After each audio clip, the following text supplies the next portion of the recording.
Eternalism and Its Ethical Implications by Brian Tomasik. Summary. Special relativity suggests an eternalist picture of time. The universe is a four-dimensional block in which time is another dimension like space. The arrow of time is typically said to come from increasing entropy. This view seems to leave out the flowing nature of time. But I suspect that the block universe gives rise to a perception of flowing when viewed from within it. An eternalist view on time has several ethical implications based around the realization that past and future events/minds are as real as present ones. Introduction. The philosophy of time is a foundational field in metaphysics. Like many other fundamental ontological topics, it may have deep ethical implications. Eternalism is the philosophy of time that seems to be required by special relativity. It's also more popular than its presentist alternative among philosophers. The Phil paper surveys report that 26.3% of philosophers accept B theory, eternalism, versus 15.5% who accept A theory, presentism, or growing block universe, though 58.2% don't accept either.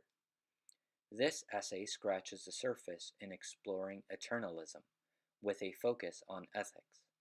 I'm not an expert on this subject, and probably most of what I say here is unoriginal. Eternalism.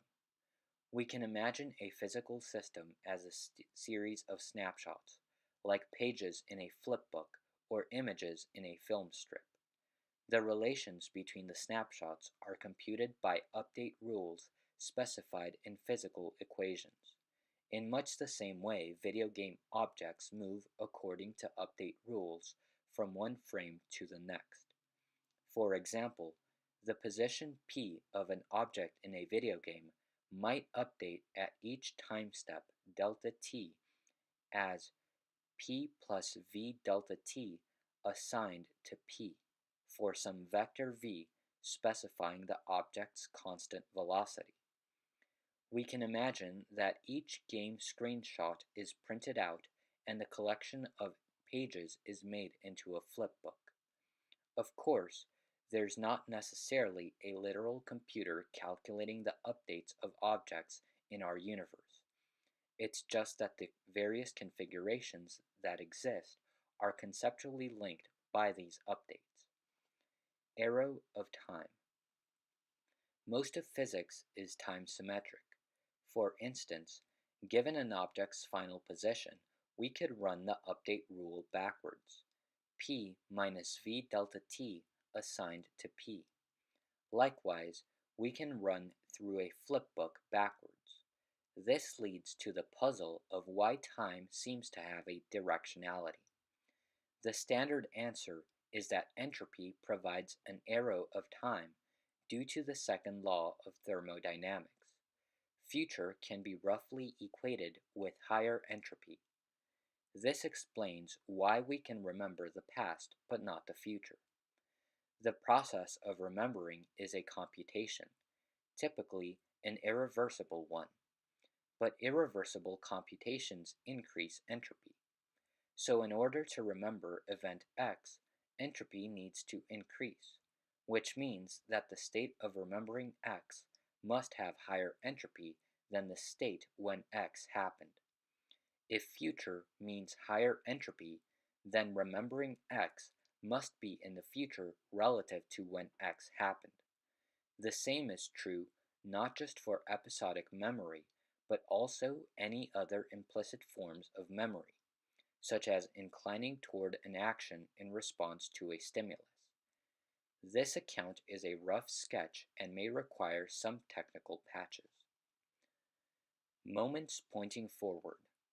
In the eternalist picture, we are just points in a time series, beads along a temporal string. Each time slice implicitly points toward the next one, like squares on a board game connected by arrows. Our feeling of unity over time consists in these moments of pointing from one time to the next. Like with frames in a movie, different slices of reality feel related to one another because the actors in one slice are anticipating the next slices. Myself now has a feeling that it will become the next time slice's version of that self. But all of the time points actually exist, and which one we find ourselves to be is a matter of indexicality, not fundamental ontology. In a Facebook comment, Mihnea Mafteh explained the moments pointing forward view eloquently.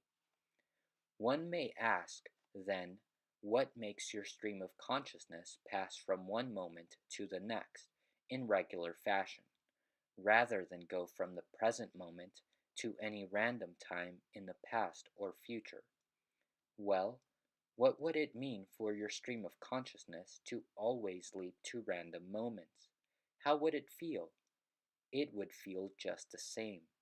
Or to put it another way, the question of leaping randomly is meaningless. You, 1 second from now, that is, the slice of yourself corresponding to what we call 1 second from now, remembers your current self and is informationally continuous to it. Your current self is in the same relation to your 1 second ago self, etc. You can say, if you wish, that your consciousness does leap to a random future or past moment, but that slice of yourself in the future or past doesn't know or feel that that has happened. It feels its continuity with its what it calls its past. It's like asking how it would feel if you suddenly switched consciousnesses with one of your friends. You would not notice because you would switch memories and absolutely everything. Therefore, it's meaningless to assert that any switch has happened. That's why I don't understand what people mean by reincarnation. What's the difference between a person being the reincarnation of another one and that first person not being the reincarnation of the second one? The hard problem of time. It's sometimes claimed that consciousness may be the only hard problem for reductionism. David Chalmers suggests that other puzzles of physicalism may be explicable once we explain consciousness. However, I think the metaphysics of time provides a counterexample to this claim. A few authors talk about a hard problem of time in parallel with the hard problem of consciousness. Why do eternal static slices in a flipbook give rise to the seemingly dynamic flow of time? Wikipedia's article quotes John Lucas, opining that the block universe gives a deeply inadequate view of time. It fails to account for the passage of time. In analogy with zombie arguments in the realm of consciousness, I can ideally conceive of a world in which time slices exist, with mathematical relations among them, and yet in which there's no flow to the universe. We might call this a temporal zombie. It might look like a world of snapshots, people and things frozen in motion, without moving from one frame to the next. Personally, I think such reasoning is mistaken. The universe just works in certain ways, and we're thinking of it wrong when we imagine moments without flow.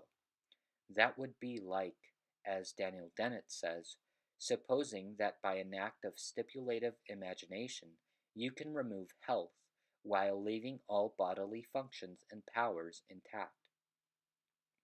If we can't understand why that's our problem, not the universe's.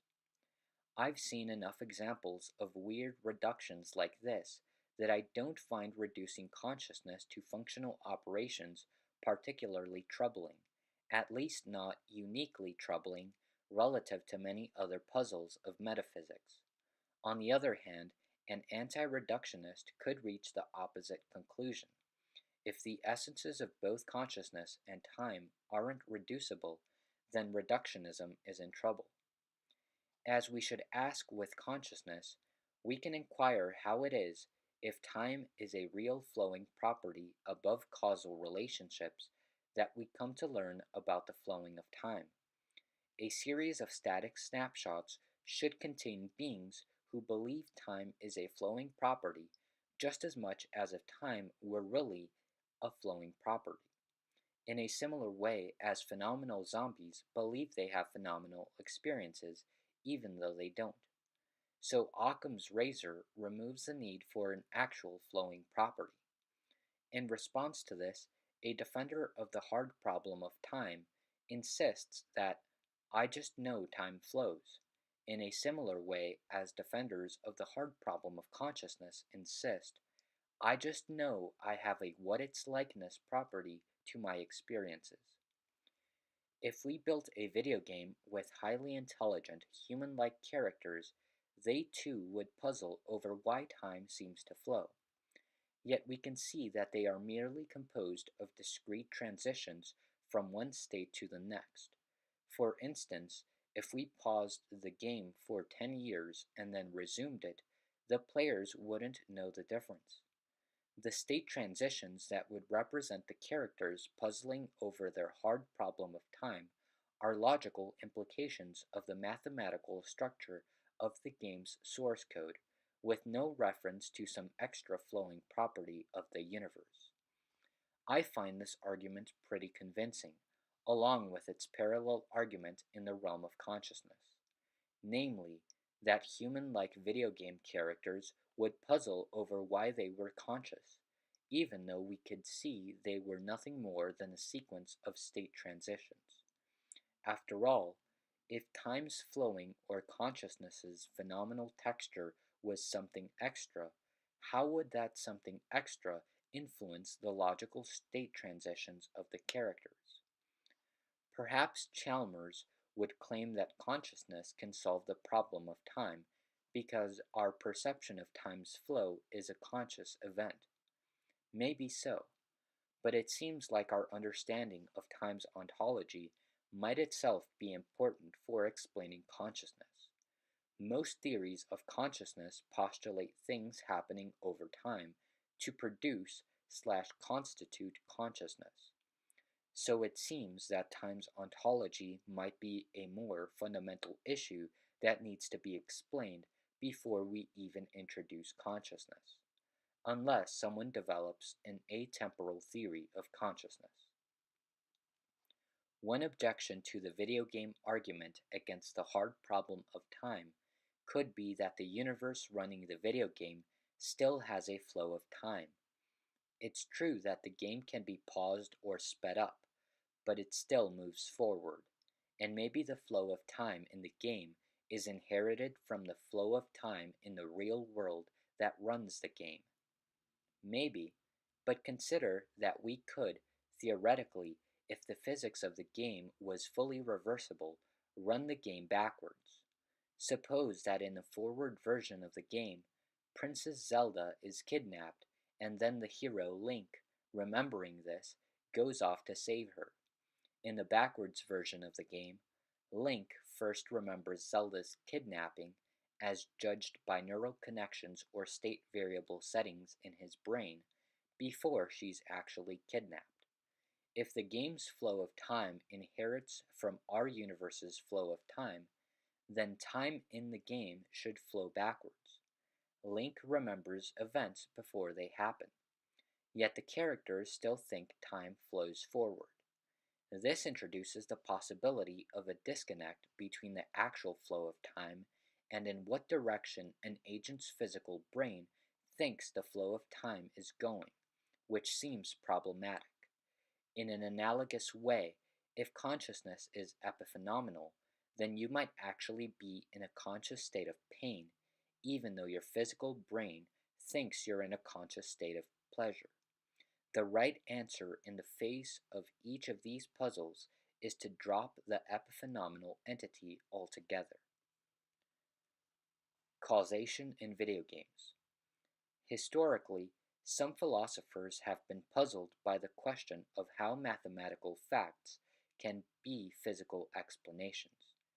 For instance, an important debate in the Renaissance, known as the Quaestio de Certitudine Mathematicarum, focused in large part on whether mathematics could play the explanatory role assigned to it by Aristotle.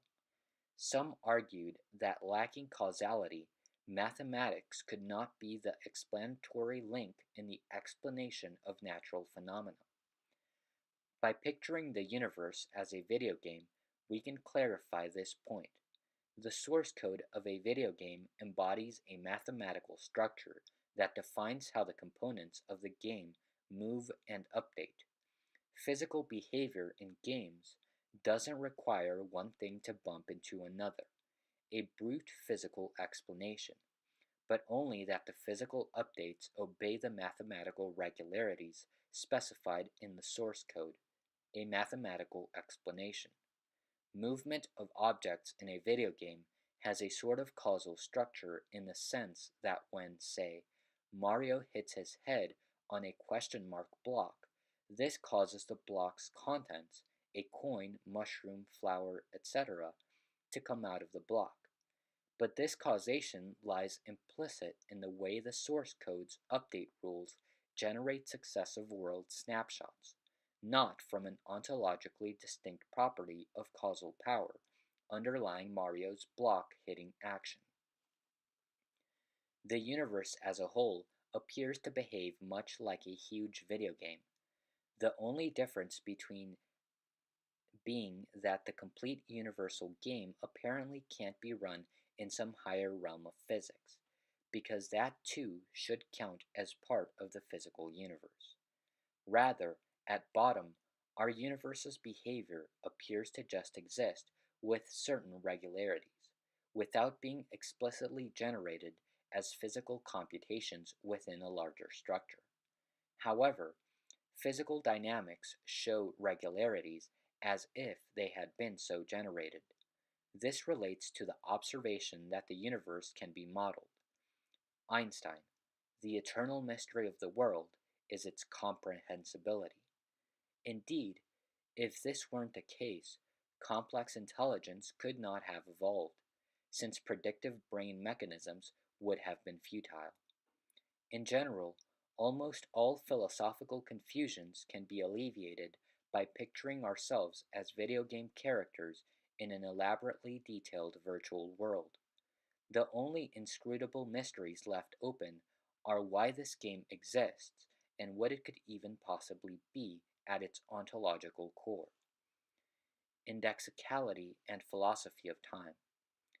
Blaise Pascal said, I am astonished at being here rather than there, for there is no reason why here rather than there, why now rather than then. Let's consider some possible answers to this puzzle. 1. Only here and now exists? Presentism aims to answer this question of why I'm now rather than then by suggesting that only now exists and the past and future don't. But there's an analogous question with respect to space. Why is here here rather than there?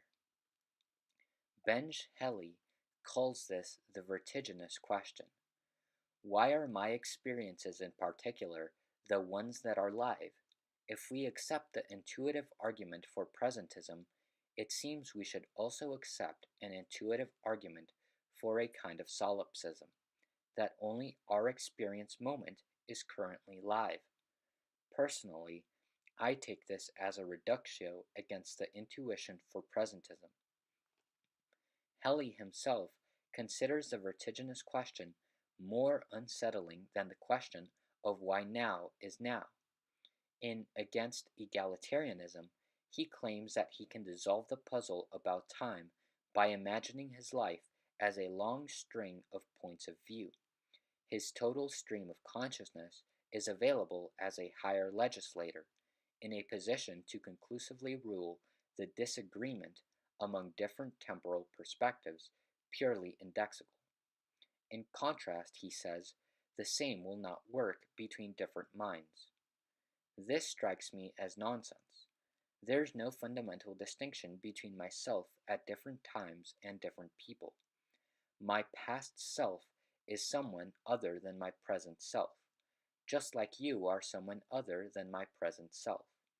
The degree of difference is larger in the latter case, and I happen not to have memories of you, but otherwise the relation is the same.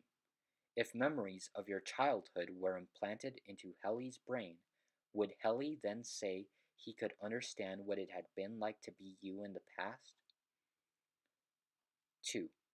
Reality is serially computed?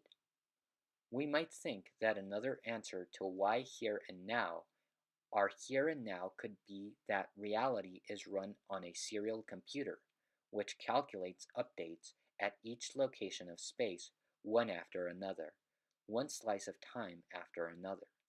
For instance, the game of life running single-threaded on a laptop computes one cell update at a time. But this answer appears unhelpful, because even if reality were instead computed in parallel, our physical beliefs would presumably look exactly the same. In general, an account of indexicality should explain why the truth of that account makes us feel intuitively that it's true. For instance, do our evolved or culturally developed intuitions about here and now being privileged track the metaphysical truth of the matter for some reason? 3. All here and nows are equally real? I think this explanation is the right one. Picture a room with different objects in different locations. Our thoughts about ourselves and about this question are physical processes occurring in some specific location, like objects in the room. Of course, some objects have to be in some places while others are in other places, and we can explain why some objects are here and others there. The laws of physics evolved so as to yield that particular configuration of matter and energy. It feels like there's a further question. Why am I this object instead of that one? But there is no additional meaning to what I am beyond being that particular set of physical processing. You are not a disembodied soul that could occupy different organisms without changing the identity of your soul. The exact physical processes that constitute me are those that are occurring here, just like an object must be where it is. Of course, it does make sense to ask why, say, a chair is in the corner of the room rather than the center, and such questions can have answers. E.g., the owner of the chair would trip over it if he had put it in the center. But beyond these physical facts about object location, there's no further question that needs to be answered. It only seems like there is if we picture ourselves as more than clumps of matter. So what's the answer to Halley's vertiginous question? It's that all experiences are live to whatever mind is having them, whether in the past, present, or future, and whether nearby or far away. Since experiences are just chunks of physics, this is no more mysterious than the fact that all chunks of physics exist. I agree the question can indeed feel vertiginous if we imagine it in a certain way, but this is because of an egocentric perspective in which we feel that our own experiences are somehow special, which leads us to wonder why nature has privileged our experiences over everyone else's. The answer is simply that we're not special. All experiences exist, and we just happen to be whichever one we happen to be. The moral status of flipbooks. Suppose someone took a highly detailed film recording of a person at a rate of quadrillions of frames per second, and then stacked these frames one by one next to each other. Would the resulting collection contain a conscious playing out of the person? Thanks to Mihnea Mafteh for originally coming up with this thought experiment. Note that a temporal reductionist is not committed to saying yes because a. Compiling spatially contiguous frames within a small subset of a temporal slice of physics is not ontologically the same thing as b. Compiling full snapshots of the universe as a whole across time slices. Note that in case B, the snapshots don't exist within anything because there can't be anything outside the universe. That would be like having a positive real number outside the range 0 to infinity. That said, I do wonder whether I would consider a highly elaborate flipbook to have a non-zero degree of moral importance. After all, the successive snapshots that it contains would be best described by the same kinds of physical update rules as the successive moments of real physics are, which suggests that the same sort of causal relationships exist between the snapshots as exist between real physical moments. Actually, this isn't necessarily true for two-dimensional snapshots because they lose a lot of detail by projecting 3 dimensions down to a flat sheet of paper. As I discussed in appearance versus implementation, mere 2D images don't always tell us about the underlying algorithms. An actor in a movie might feign suffering, but the resulting film strip could be atom for atom identical with a film of a real person actually suffering. To capture the algorithms within brains, it seems we'd need 3-dimensional snapshots, i.e., blocks of physics that contain replicas of the neural/atomic structures of the person at each time slice. Needless to say, it would be extremely difficult to produce such slices, even to a low degree of resolution. Scanning 3D brains across time is a long-term goal of connectomics, but it appears many decades away. If we do grant some moral concern to static 3D flipbooks, we can ask how this concern changes as we vary certain parameters. For instance, how much does it matter that the 3D blocks are spatially adjacent? How much does it matter if they have a resolution of 1000 frames per second versus 100? How does the dis value vary with the coarseness of the approximation to the real physics being represented? If we copy the data in the 3D blocks using another method than the running algorithm that originally produced them, does this copying process matter? And so on. In any case, this issue may not be highly relevant in practice because I don't expect the future to be filled with massive numbers of 3D flipbooks in the way I do expect it to be filled with massive numbers of digital agents running through time. Rather, this topic is more important as a thought experiment to test our intuitions and conceptions of the eternalist view of the universe. And there may be some practical applications.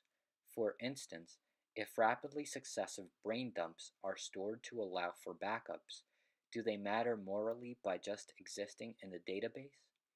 Do they matter more if their physical addresses or locations on disk are contiguous, or if they're stored for a longer time? In general, there's a space-time trade-off in computer science, in which more storage allows for less recomputation. If future civilizations must run some morally unpleasant computations for the greater good, e.g., digital lab rats, it would be helpful to have a handle on how the moral disvalue of recomputing compares with storing existing computations. My sense is that if only 1 or 2 brain states are stored, this doesn't matter very much, and reusing them is much better than recomputing them. On the other hand, if a lot of successive brain states are stored for a long time, the trade-off becomes less obvious. I still would probably go with storage over recomputation, but my intuitions on this could change. Other ethical implications. It's tempting to see philosophy of time as a playful distraction from serious work. Asking about time seems like the kind of thing that college students stereotypically do in dorms at 3 a.m. But like many other areas of metaphysics, time's ontology matters for ethics. Following are a few examples. Importance of the far future. Some people have the intuition that currently non-existing beings matter less than currently existing beings. In some axiologies, non-existing beings may not matter at all, but in an eternalist picture, all beings that will ever exist do exist, just in a different part of spacetime. Luke Muehlhauser suggests this line of argument. Of course, one could modify one's ethical theory to place greater weight on beings at this indexical temporal location, but I feel like eternalism makes such a weighting scheme less morally plausible than presentism. That said, Daniel Carrier noted an important rejoinder. Consider that any action we take will only affect the future. Any consequentialist system of ethics that does not involve the future is worthless. This doesn't rule out A theories of time from taking on ethical commitments, but we at least need an account of what making the future better means in these frameworks. If presentists do care about the near-term future, presumably they should also care about the far future. Still, I think the eternalist picture does have some impact as an intuition pump, perhaps because it draws a close analogy between time and space. It seems wrong to most, but not all, philosophers to discount the welfare of more spatially distant organisms. And eternalism makes more palpable the parallel with temporally distant organisms. Eternal existence of good deeds. One reason so many people hope for eternal life is that they feel as if merely temporary things don't count. If everything I do will just be undone later, why does it matter? The book of Ecclesiastes is an exquisite expression of this sentiment. Utterly meaningless. Everything is meaningless. What does man gain from all his labor at which he toils under the sun? Generations come and generations go, but the earth remains forever. Man has no advantage over the animal. Everything is meaningless. All go to the same place. All come from dust, and all to dust return. In reply, Aesop says, no act of kindness, no matter how small, is ever wasted. Peter Singer echoes the sentiment in How Are We to Live? We should not, however, think of our efforts as wasted unless they endure forever, or even for a very long time. We can make the world a better place by causing there to be less pointless suffering in one particular place at one particular time than there would otherwise have been. As long as we do not thereby increase suffering at some other place or time, or cause any other comparable loss of value, we will have had a positive effect on the universe. Eternalism accentuates this anti-meaninglessness argument by pointing out that every act of kindness, no matter how small, exists forever in our block universe, where forever refers to timeless existence, in the way that God is often thought to exist outside of time. The points of spacetime where a kind act occurred don't go away. Of course, very long world lines of kindness matter more than short ones, but even the short ones eternally matter to some degree. Eternalism thus implies a sort of immortality. It's not the immortality of an infinitely long subjective world line, but the timeless existence of a finite world line. If we think of the universe as God, then this picture is strikingly similar to that of Charles Hartshorne, who held that people do not experience subjective or personal immortality, but they do have objective immortality because their experiences live on forever in God, who contains all that was. Eternal existence of pain. Occasionally, I hear people claim that pain before death doesn't really matter because soon the organism won't be around to feel bad about it. For example, why does it really matter that their death is painful?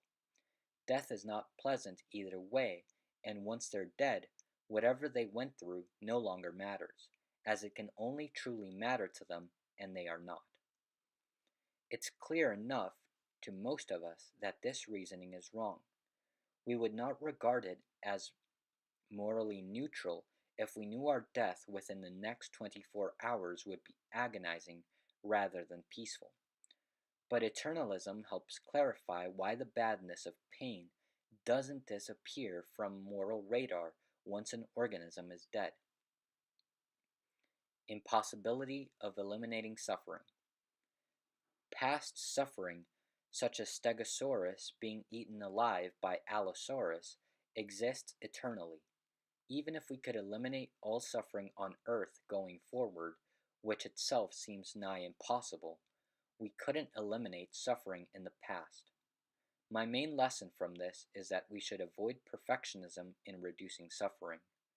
We shouldn't seek a Hail Mary way to abolish all suffering, since often the perfect is the enemy of the good.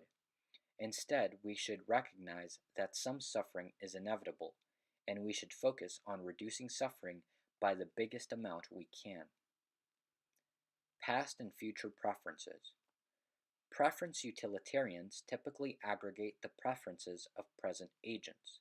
For instance, a social welfare function is defined over the individuals within a society. But given eternalism, granting special status to present preferences seems less justified. Why not also count the preferences of cavemen and pterosaurs, as well as those of posthumans? Unless we adopt an A theory of time, it's not clear what agents we should consider as simultaneous. Eternalism plus accelerating universe equals actual infinity. One troubling implication of eternalism is that it seems to require us to believe in actual infinities, which is a metaphysical leap that not everyone is willing to take. It appears that the universe will expand forever rather than collapsing back in on itself. This implies that the temporal dimension of the universe must be infinite at least into the future. If all of time exists as a fixed mathematical object, then this object must be absolutely infinite in at least one direction. That said, because the universe also seems to be spatially infinite, even a presentist arguably needs to admit of actual infinities. So maybe eternalism's commitment to them is less drastic. And of course, it's also possible that the universe will actually end after some finite time not predicted by current equations of physics, which would also deflate the issue. What is the ontological primitive? I've compared time slices with pages in a flipbook. Presumably, this conception takes the pages, moments, as real, and the relations between them as conceptual. But could it be the other way around? What if the relations were real and the snapshots were conceptual? Instead of board game squares connected by implicit arrows, we'd have arrows connecting implicit board game squares. Eliezer Yudkowsky says, I would sooner associate experience with the arrows than the nodes, if I had to pick one or the other. I would sooner associate consciousness with the change in a brain than with the brain itself, if I had to pick one or the other. I agree. This doesn't imply that the arrows rather than the nodes must be the ontological primitive, since I think consciousness can be a relation without being made of explicit primitives. But I don't see an obvious reason why an arrow-based conception couldn't work either. Maybe this is naive, and if I understood physics better, the ontology would look more clear. Fortunately, exactly what counts as the primitive doesn't seem to affect the broad thrust of eternalism. All of the previous ethical implications would remain unchanged, although maybe 3D flipbooks would seem less morally important if time slices aren't ontologically primitive, since this would weaken the analogy between the flipbook and real physical time. Is time fundamental or emergent? In A Universe from Nothing, Sean Carroll reviews two possibilities. 1. The universe actually evolves in time. 2. Time emerges from relations in a fixed block universe. Number 2 seems more aligned with eternalism, though maybe number 1 could fit into that framework too. I don't know enough about this and should learn more. Time travel. There's much debate about whether and in what senses time travel is logically, physically, and practically possible. Conventionally, presentists deny the possibility of time travel because the past and future don't exist. Eternalism seems more tolerant of time travel. However, some modern presentists also consider time travel to be coherent. Causal loops are situations in which an event A causes B, which causes C, which causes D, which causes A again. Even though the whole sequence seems to have no external cause, an uncaused object may not be physically impossible, judging from the fact that the Big Bang, or maybe the multiverse out of which the Big Bang arose, was uncaused. Closed time-like curves, if they exist, might be self-caused loops. If we take Yudkowsky's view on causality, based on Judea Pearl, in which causation refers to certain asymmetric relationships among structures, it seems quite sensible to imagine a closed causal loop. For the same reason, we can imagine closed loops of other kinds within physics. Or does a loop prevent Pearl's definition from working? I haven't thought enough about this. Consider a loop in which A causes B, which causes C, which causes A. As Wikipedia explains, a temporal causality loop implies that the same event can be repeated identically and eternally. Suppose, implausibly, that a person were in that loop. Would we then say that the person lived forever because she was constantly repeating it herself? Would her experiences have infinite disvalue? Without being an expert on the underlying physics, my guess is that we should treat the situation the same as a non-circular world line on the same length.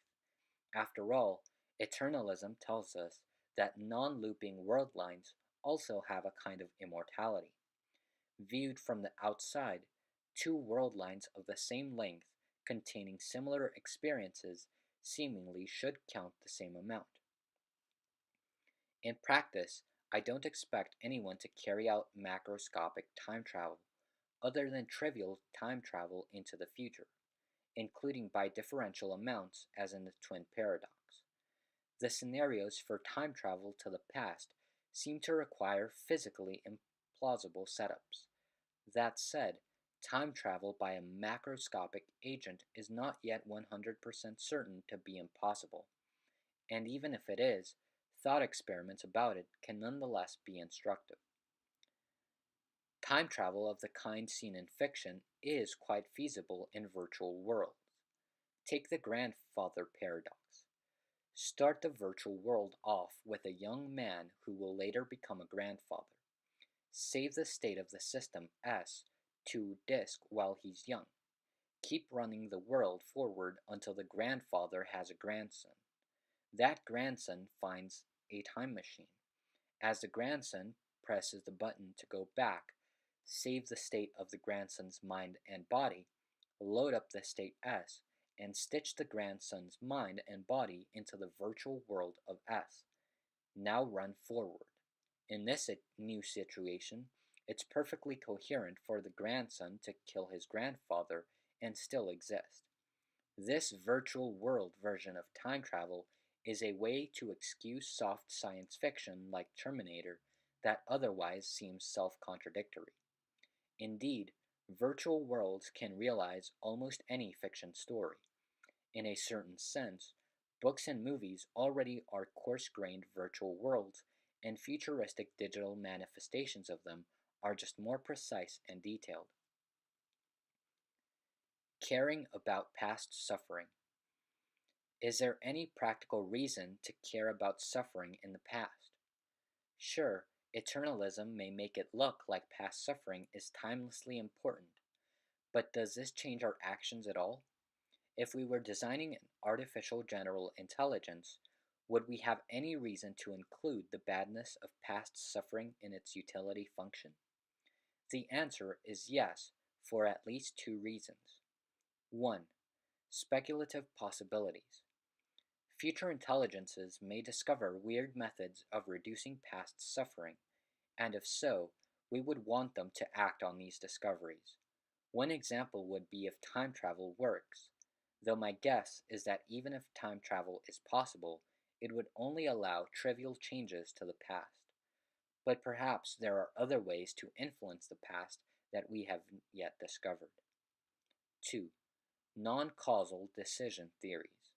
Decision theories that one box on Newcomb's paradox allow for the possibility of non-causally influencing the past without time travel.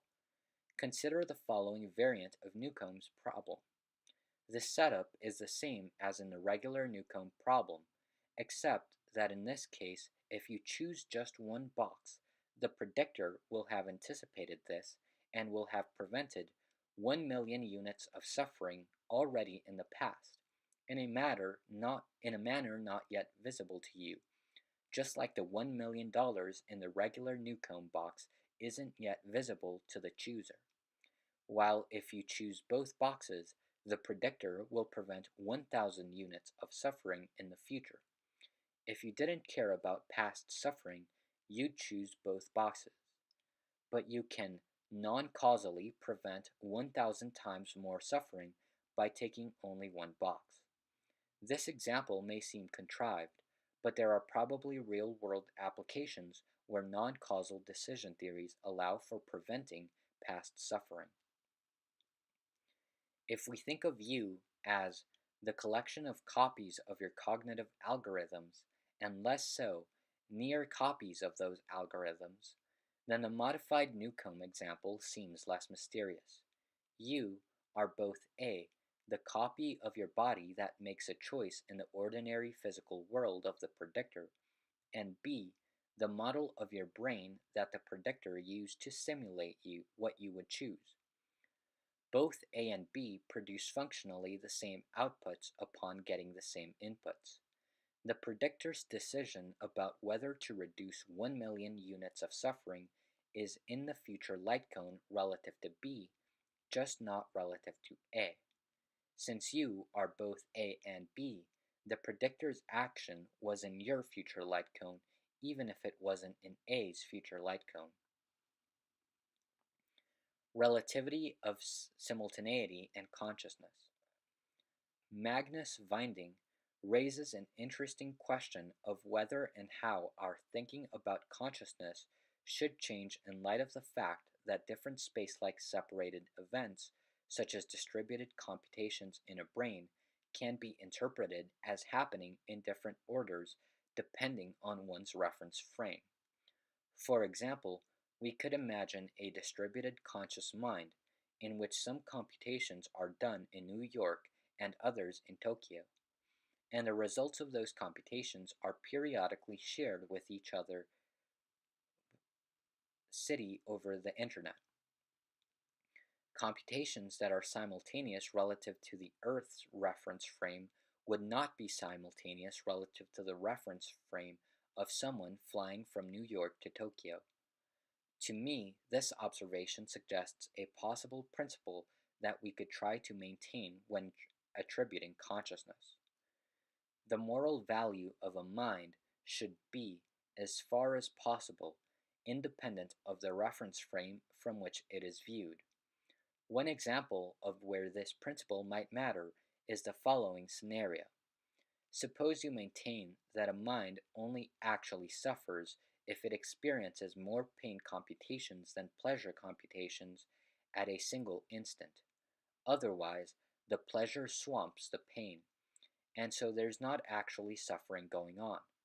Suppose that the Tokyo and New York computers compute neutral hedonic experiences at all times except for 1 millisecond at 0.0000 UTC time, when the New York computers generate -4 hedonic units, suffering, and the Tokyo computers generate +5 hedonic units, happiness.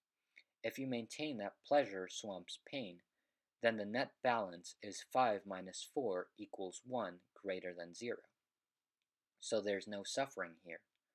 But someone flying from New York to Tokyo would see the suffering computation happen at different time than the happiness computation.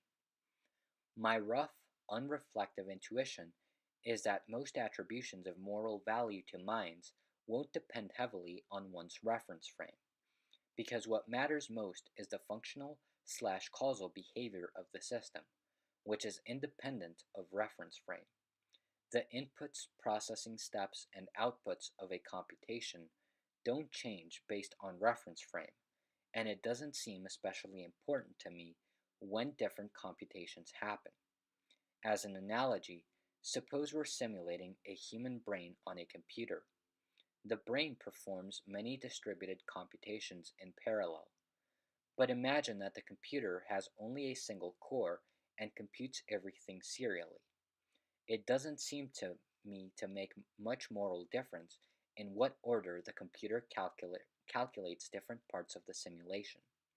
A high-level temporal ordering from start to finish will be preserved because, for example, when the output A of one brain area combines together with the output B of another brain area, you need to have already computed A and B. Computing a result, call it C, based on A and B means that C is causally dependent on A and B, and hence comes after A and B in all reference frames. C is time-like, or at most, light-like separated from A and B. Trick Slattery offers another observation. Different parts of a distributed brain can move independently from one another. For example, part of the brain could be on a fast-moving train, while another part is stationary on the Earth. This raises the question of whether time dilation has moral relevance. My sense is that, as with relativity of simultaneity, time dilation should generally not affect our moral valuations because it's relative to reference frame. Moreover, functionalists who consider consciousness to consist in various computational processes needn't pay attention to wall clock time. They just focus on how much progress the system has made on its computational task. This is similar to the idea that the moral importance of a mind is determined by its subjective speed, rather than how long the computation runs in wall clock time. If computation A is identical to computation B, but computation A is running twice as fast on a faster computer, the moral value of A and B remain the same, or at least approximately the same, because A perceives itself to be running as fast as B does, although the external world runs slower for A than for B.